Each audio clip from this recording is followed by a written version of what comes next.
MCQ number 42 है, if k is equal to 24 then the value of r is equal to.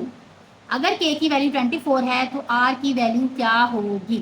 ठीक है, we know that in a parallelogram the opposite sides are parallel and equal. Opposite side जो होती हैं parallelogram में parallel भी होती हैं और इक्वल भी होती हैं। तो k माइनस आर की वैल्यू क्या होगी, यहाँ दोबारा देख लेते हैं। k माइनस आर के ऑपोजिट है 8 यूनिट्स, यानी टोटल लेंथ जो है वो 8 यूनिट है। पी क्यू के माइनस आर है और एस आर जो उसकी ऑपोजिट है वो 8 यूनिट है। तो हम के माइनस आर को 8 यूनिट के इक्वल रखेंगे और के की वैल्यू गिवन है तो के इज इक्वल टू 24 पुट करेंगे। K minus R is equal to 8 units, K की वैल्यू 24 पुट की, 24 minus R is equal to 8। 24 ये प्लस 8 था, यहाँ आके माइनस हो गया, ये माइनस आर उधर जाके प्लस हो गया। 24 minus 8 will be 16, then R is equal to 16। तो option C will be the correct answer. हमने इसमें क्या हमने यूज़ किया, हमने प्रॉपर्टी यूज़ की पैरेललोग्राम की कि opposite sides are equal and parallel, और इस तरह हमने इसको सॉल्व कर लिया। चलिए एमसीक्यू नंबर 43 में क्या है, the value of angle S R Q is equal to. हमने एंगल एस आर क्यू की वैल्यू बतानी है, और वो कैसे बताएंगे आप, यहाँ मैंने छोटी सी फिगर ड्रॉ की हुई है अगर नज़र आ रही हो। एंगल एस आर क्यू, थोड़ा सा दोबारा पीछे देख लेते हैं ताकि अगर किसी को प्रॉब्लम आ रही हो। एंगल एस आर क्यू हमने बताना है, एंगल एस आर क्यू हमें ये टोटल एंगल बताना है एस आर क्यू, जिसमें से ये 43 गिवन है। ठीक है, अगर ये 43 है तो ये भी 43 होगा। एक ही लाइन के जो ऑपोजिट एंगल्स होते हैं, ऑल्टरनेट एंगल्स होते हैं, वो हमेशा इक्वल होते हैं। ये हमने पैरेलल लाइंस में जो हमने एंगल्स पढ़े हैं छोटी क्लासेस में, इसमें हमने पढ़ा था कि अगर लाइंस पैरेलल हों तो एक ही लाइन के जो ऑपोजिट एंगल्स होते हैं वो इक्वल होते हैं। अगर ये 43 है तो ये भी 43 होगा, ये 28 है तो ये भी 28 होगा। ठीक है, तो अगर आपसे angle S R Q total angle पूछा गया तो ये 43 प्लस 28 को ऐड करेंगे तो आ जाएगा। देखते हैं दूसरी तरफ। हाँ जी, यहाँ पर भी यही रीजन लिखी हुई है कि एंगल एस आर पी और angle Q P R equal है। क्यों इक्वल है? क्योंकि alternate angles are equal in a parallelogram. Parallelogram में भी और पैरेलल लाइंस में भी हमेशा याद रखें कि एक ही लाइन के ऑपोजिट एंगल्स होते हैं वो ऑल्टरनेट एंगल्स होते हैं और वो हमेशा इक्वल होते हैं। तो ये 28 है तो ये 28 होगा, ये 43 है तो इसके ऑपोजिट भी 43 होगा।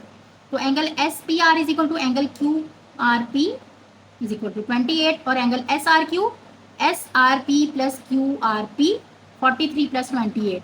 ये देखें एस आर क्यू हमने बताना था, एस आर क्यू, तो ये किसके इक्वल है, एस आर पी और क्यू आर पी के, ये वाला क्यू आर पी। तो ये 43 और 28 को ऐड करेंगे, सम करेंगे इसका, तो हमें total angle S R Q पता लग जाएगा जो कि है 71। ठीक है, option D. MCQ number 44, in the given triangle VW is the longest side and UV is the smallest side, the correct relationship between the angle is. In angles के दरमियान में हमने करेक्ट रिलेशनशिप बताना है। लॉन्गेस्ट साइड, ये theorem है हमारे पास कि जो साइड लॉन्गेस्ट होगी उसके सामने वाला एंगल भी सबसे बड़ा होगा। तो VW अगर लॉन्गेस्ट है, VW लॉन्गेस्ट साइड है, तो उसके सामने वाला एंगल A जो है इन तीनों एंगल में से सबसे बड़ा है। क्यों? क्योंकि जो साइड होती है वो अपने सामने वाले एंगल को रिप्रेजेंट कर रही होती है। अगर साइड बड़ी है तो उसके ऑपोजिट एंगल भी बड़ा होगा। तो यहाँ से हमें ये पता चल गया इन तीनों एंगल्स में से जो सबसे बड़ा एंगल है वो एंगल A है। And UV is the smallest side, और UV जो है वो सबसे छोटी साइड। तो जो साइड सबसे छोटी है उसके सामने वाला एंगल भी सबसे छोटा होगा। The angle opposite to the UV is C। ठीक है, तो C एंगल जो है वो इस ट्रायंगल का स्मॉलेस्ट एंगल है और A जो है वो इस ट्रायंगल का ग्रेटेस्ट एंगल है। B के बारे में भी कोई इंफॉर्मेशन नहीं दी गई। तो ऑप्शंस में देखते हैं, C is greater then A, तो ये तो पॉसिबल ही नहीं है। अभी हमने कहा कि C छोटा है और A सबसे बड़ा है, ये हमारा रॉन्ग हो गया। B is greater then A, B के बारे में कोई इंफॉर्मेशन नहीं है इसलिए हम नहीं बता सकते, ये भी रॉन्ग हो गया। A is greater than C, अभी हमने कहा कि A सबसे लॉन्गेस्ट है और C जो है वो सबसे शॉर्टेस्ट एंगल है, तो ये ऑप्शन हो सकता है A is greater than C। और फोर्थ वाला भी देख लेते हैं, C is greater then B, C B से बड़ा है, इसके बारे में हमें कोई इन्फॉर्मेशन नहीं है इसलिए हम नहीं बता सकते। तो C is the correct option of MCQ number 44, A is greater than C। और थ्योरम कौन सा हमने यूज किया, the side opposite to the angle, जो साइड की जो भी लेंथ है अगर वो शॉर्टेस्ट है तो उसके सामने वाला एंगल शॉर्टेस्ट होगा, अगर वो लॉन्गेस्ट है तो सामने वाला एंगल जो है वो सबसे बड़ा होगा। तो VW बड़ी थी साइड, इसके सामने वाला एंगल भी बड़ा हुआ, और UV शॉर्टेस्ट साइड थी, इसके सामने वाला एंगल भी छोटा हो गया। तो इस तरह हमारे पास C is the correct option आ गया। ठीक है, मैंने आगे डिस्क्राइब किया हुआ है। According to theorem the angle opposite to the longest side always greater angle, and the angle opposite to the smallest side always is smaller angle. So angle A is greater angle and angle C is smaller angle. So correct answer is A is greater than C, option C. MCQ number 45. For the given triangle ABC, the length of side AB is, the length of side AB हमने बतानी है, जबकि ये x centimetre है, ये y centimetre है, ये 74 angle है, ये 53 एंगल है. ठीक है, सबसे पहले तो हम क्या करेंगे, हम थर्ड एंगल फाइंड आउट कर लेते हैं. इससे हमें ये पता लग जाएगा कि ये इसके सामने वाली साइड कैसी होनी चाहिए. तो हम 74 और 53 को ऐड करेंगे. हमें पता है कि एक ट्राइंगल के तीनों एंगल्स का सम 180 होता है. We know that angle A plus angle B plus angle C is equal to 180 degree. 74 plus 53 को ऐड करेंगे, 180 में से माइनस करेंगे, इनका सम आ रहा है 127. 180 में से अगर 127 को माइनस करें तो 53 आते हैं. इसका मतलब ये हुआ कि एंगल सी भी 53 है. तो एंगल सी अगर 53 है तो ये कौन सी ट्रायंगल होगी, ये आइसोसेलेस ट्रायंगल होगी. जिसकी दो साइड सेम हो वो ट्रायंगल होती है isosceles.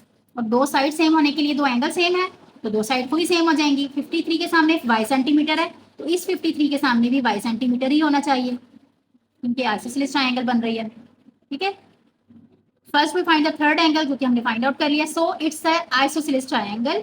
According to the theorem if angles are equal then their opposite sides are also equal. If opposite sides of angle B is y centimeter, then opposite side of angle C is also y centimeter because angle B and angle C are equal. Angle B और angle C equal है तो इनके सामने वाली sides भी equal होंगी. 53 के सामने y है तो इस 53 के सामने भी y ही होगा. ठीक है, तो हमारे पास कौन सा ऑप्शन हो गया, तो हमसे पूछी गई थी the length of the side AB. AB की लेंथ आ गई y centimetre. B is the correct option. 46. MCQ number 46 है. In the correspondence of triangle ABC, triangle PQR. ये दोनों ट्राइंगल में आपस में कॉरिस्पॉन्डेंस है. AB और PQ इक्वल है, CA और RP इक्वल है. Then the correct relationship between the angles will be. हमने एंगल्स की करेक्ट रिलेशनशिप बताना है. दोनों ट्राइंगल्स में कॉरिस्पॉन्डेंस है. ठीक है, according to the theorem if opposite sides are equal then the angles will also be equal. Theorem में हमें बताया था कि अगर साइड्स इक्वल हैं तो उनके सामने वाले एंगल्स भी इक्वल होंगे. y सेंटीमीटर के सामने Q है और यहाँ y सेंटीमीटर के सामने B है तो एंगल B और एंगल Q इक्वल है. इस तरह Z के सामने R है और यहाँ Z के सामने C है तो R और C एंगल इक्वल हैं. और फिर हमारे पास कौन सी साइड है, x सेंटीमीटर के सामने P है और यहाँ x सेंटीमीटर के सामने A है तो एंगल A और एंगल P इक्वल. अब ठीक है, तो ऑप्शन डी हमारे पास बन रहा है करेक्ट आंसर. ऑप्शन डी को देखते हैं. ऑप्शन डी एंगल B और एंगल Q इक्वल. कॉरिस्पॉन्डेंस सी, वहां से हमने इनके ऑपोजिट एंगल चेक किए. जो साइड इक्वल है उनके ऑपोजिट एंगल्स भी इक्वल होंगे. 47. MCQ नंबर 47 है. In the given triangle ABC, DE is parallel to AB. The correct relationship between the side is. DE अगर AB के पैरेलल है, इस ट्रायंगल में अगर DE साइड AB के पैरेलल है तो हमने करेक्ट रिलेशनशिप बताना है. जो ये चार ऑप्शंस में से करेक्ट रिलेशनशिप कौन सा है. अब ये वाला थ्योरम कौन सा है आपके पास, ये वाला थ्योरम ये है. चेक करते हैं कि कैसे हमें रिलेशनशिप बताना है. यहाँ पर लिखा हुआ है A और यहाँ पर लिखा हुआ है 2A.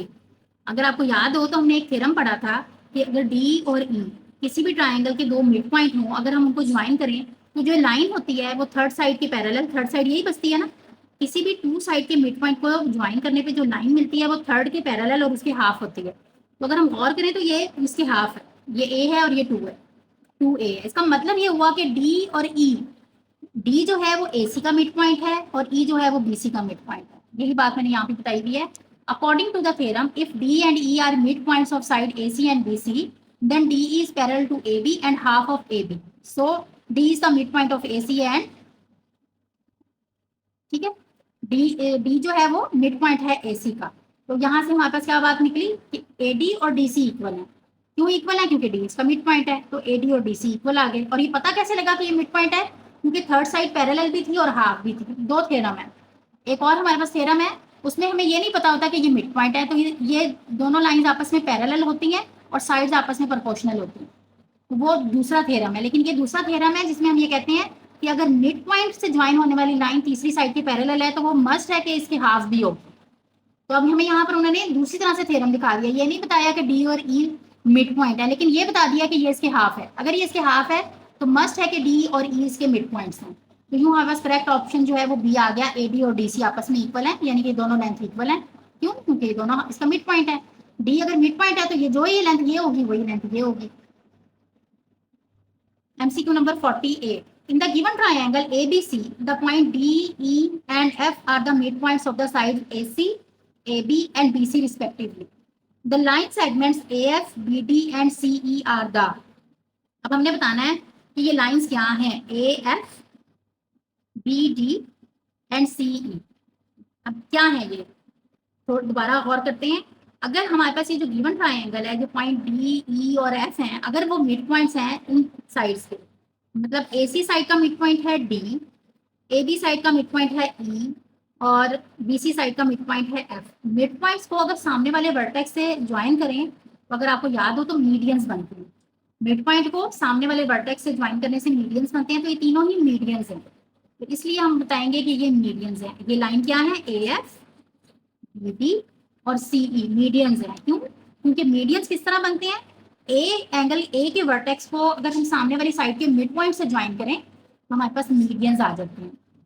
48 का करेक्ट ऑप्शन बनेगा ऑप्शन बी. एक्सप्लेनेशन.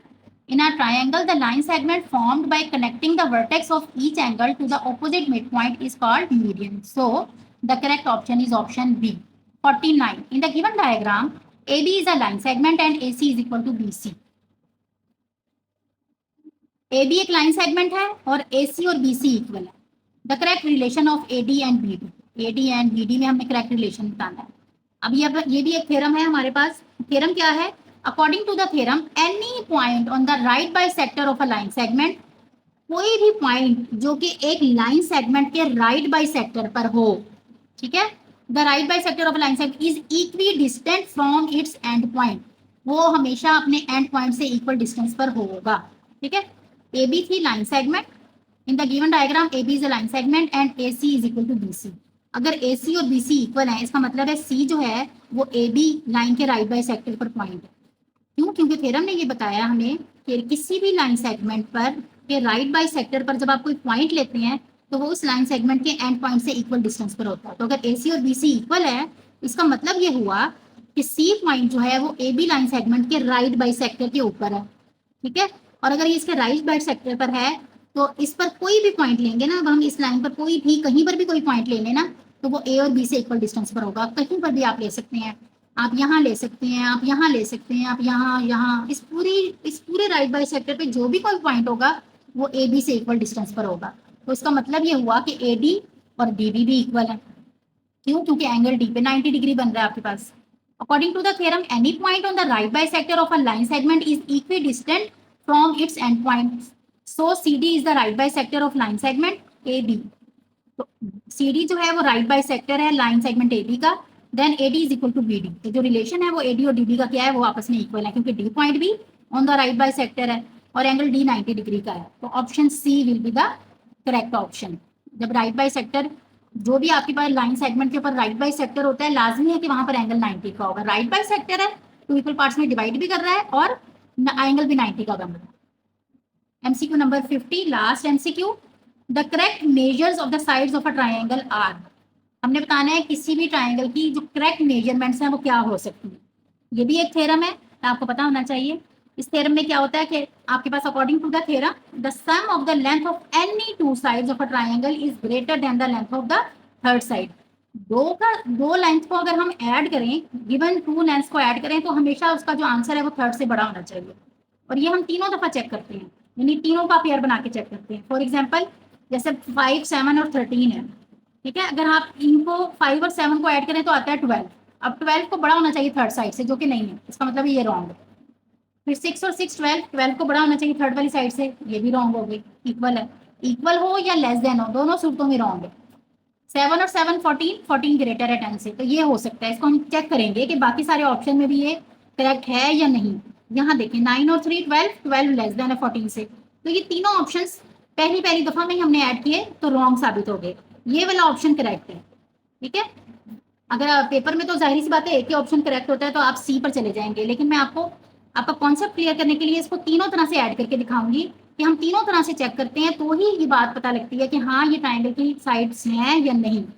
पेपर के पॉइंट ऑफ व्यू से तो आपने जस्ट इसको चेक किया, 7 + 7 14 हो गया, और 14 जो है वो ग्रेटर है 10 से. इट मीन्स कि ये आपके पास एक ट्राइंगल की साइड्स हैं. ठीक है, लेकिन अगर आपने इसको चेक करना हो तो आप इसको तीनों तरह से भी चेक कर सकते हैं। यहाँ तो मैंने आपको चेक करके दिखाया ना कि हमने 5 + 7 12 है, जो कि 13 से छोटा है, इसलिए नहीं हो सकता। 6 + 6 12 है, जो कि इक्वल है 12 के, इक्वल भी नहीं हो सकता।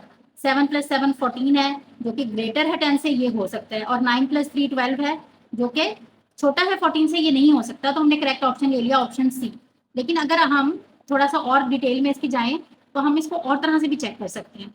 हम इस तरह चेक करते हैं कि बाज़ बात एक एक ऑप्शन ठीक आ जाता है, लेकिन रिमेनिंग 2 साइड सही नहीं आती। यहाँ आपने किया 7 + 7, इसके तीन तीन तरह से बनते हैं, तो 2 साइड सेम है ना, तो 7 + 7 को ग्रेटर देन होना चाहिए 10 से, और इसी तरह 10 + 7 को भी ग्रेटर देन होना चाहिए, क्या बच गया पीछे 7, और 7 + 10 को ग्रेटर देन होना चाहिए 7 से, और ये है 7 + 7 14 ग्रेटर देन 10, 10 + 7 17 ग्रेटर देन 7, और 7 + 10 17 ग्रेटर देन 7।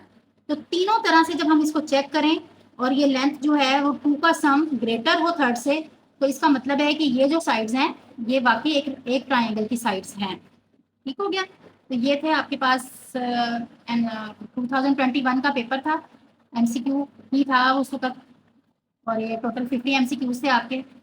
तो इसको देखें, इससे भरपूर फ़ायदा उठाएं, और बेस्ट ऑफ लक आपके पेपर्स के लिए भी, कि बहुत अच्छे से आपके पेपर्स हो जाएं और अल्लाह ने आपको नुमाया कामयाबी से नवाजे सबको।